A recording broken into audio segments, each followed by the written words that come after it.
बड़ा पद अथवा सत्ता हासिल करना मेरा मुख्य लक्ष्य नहीं है।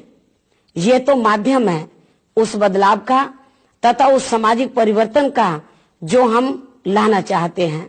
हम ऐसा परिवर्तन चाहते हैं जिसमें दलितों को, मजलूमों को, अति पिछड़े वर्ग के लोगों को, धार्मिक अल्पसंख्यक समाज के लोगों को और महिलाओं को स्वाभिमान व सम्मान पूर्वक जीने का अवसर मिले। यही सपना था संविधान के रचयिता बाबा साहेब डॉक्टर अंबेडकर का और उन महान समाज सुधारकों का जिन्होंने बहुजन समाज की स्थिति में सम्मानजनक परिवर्तन के लिए विपरीत परिस्थिति के बावजूद लड़ाई जारी रखी। वर्ष 1995 में पहली बार जब कुमारी मायावती जी सत्ता में आईं, तो उन्होंने सामाजिक व प्रशासनिक परिवर्तनों से उत्तर प्रदेश की तस्वीर पूरी तरह से बदल दी। उन्होंने सभी वर्गों के विकास को अपनी जिम्मेदारी समझा, लेकिन इसके साथ ही उनका ये भी मानना है कि जो लोग सामाजिक, आर्थिक और शैक्षिक क्षेत्र में ज्यादा पिछड़े हुए हैं, उनका खास ख्याल रखा जाना चाहिए। उन्होंने प्रशासन में एक नई सामाजिक चेतना जगाई और अधिकारियों को सख्ती से ये सोचने पर मजबूर किया कि प्रशासन की जिम्मेदारी उन लोगों के लिए सबसे ज्यादा है जो विकास से सबसे दूर हैं। उन्होंने सरकारी जमीन को भूमिहीन लोगों में बांटा ताकि दलित व कमजोर तबकों का विकास हो सके। इस योजना के फलस्वरूप भारी संख्या में भूमिहीन लोग जमीन के मालिक बने और उनकी आर्थिक प्रगति के नए मार्ग खुले। ये अभियान उनके हर कार्यकाल में तेजी से चलाया गया।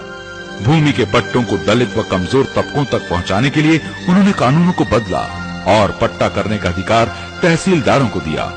केवल इतना ही नहीं, उच्च न्यायालय की इजाजत से उन्होंने पट्टों के मामलों को निपटाने के अदालती अधिकार उप जिलाधिकारियों को दिए ताकि पट्टे के मामले स्थानीय स्तर पर ही तय किए जा सकें और इसके लिए जरूरतमंदों को मंडल मुख्यालय, लखनऊ या कोर्ट कचहरी के चक्कर न लगाने पड़े।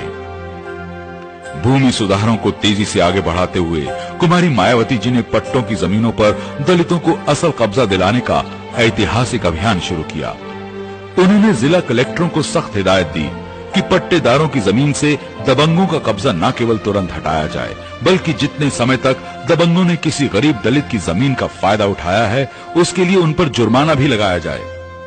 इस अभियान से पहली बार दलित व कमजोर तबकों को जीवन का सहारा मिला और उन्हें विश्वास हुआ कि सही मायनों में उनकी अपनी सरकार सत्ता में आ गई है। जब से ये सरकार उत्तर प्रदेश में मायावती जी की आई, तब से जो है एक अभियान टाइप का चला। उसमें जितने पट्टेदार हमारे यहाँ थे ग्राम सभा में, करीब 150 के लगभग, सबको जो है एक तहसील से टीम बराबर आती रही और सारे पट्टेदारों को जो है जमीन नाप के जो है मौके पर दी गई।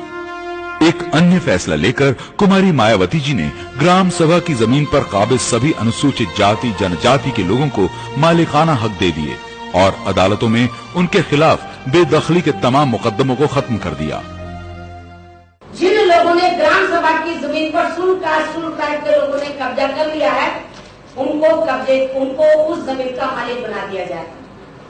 जब उससे शुरू से लेकर 3 जून 1995 तक, लेकिन उसके बाद फिर मेरी सरकार ने वर्तमान में फैसला लिया कि 1 मई 2002 तक जिन शुल्क के लोगों ने ग्राम सभा की जमीन पर कब्जा कर लिया है, उसको मालिक बना दिया जाए। एक प्रकार से ये कदम उस नारे का नतीजा था जिसमें मान्यवर श्री कांशीराम जी ने बहुजन समाज से कहा था कि जो जमीन सरकारी है वो जमीन हमारी है।